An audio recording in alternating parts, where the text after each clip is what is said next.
Matuto tayong kumilatis kung ano ang mula sa espiritu ng katotohanan at kung ano ang mula sa espiritu ng kasinungalingan. Halina't maging blessed. Ako po si Father Aris Olan at ito ang Palaman ng Buhay.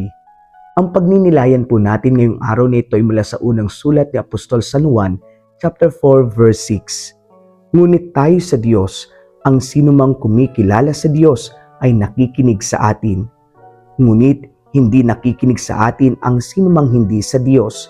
Sa ganito nga natin nakikilala ang espiritu ng katotohanan at ang espiritu ng kasinungalingan. Paano po ba natin malalaman na ang isang bagay ay mula sa espiritu ng katotohanan?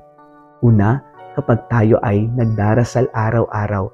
Sa pamamagitan nito, lagi natin maririnig ang tinig na mula sa ating Panginoong Jesucristo.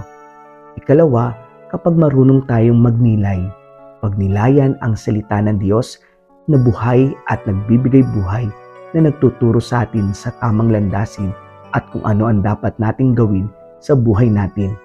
At syempre, ang ikatlo, kapag laging nakatuon ang ating pansin sa ating Panginoong Jesucristo, tiyak hindi na tayo maliligaw. God bless you po and keep safe.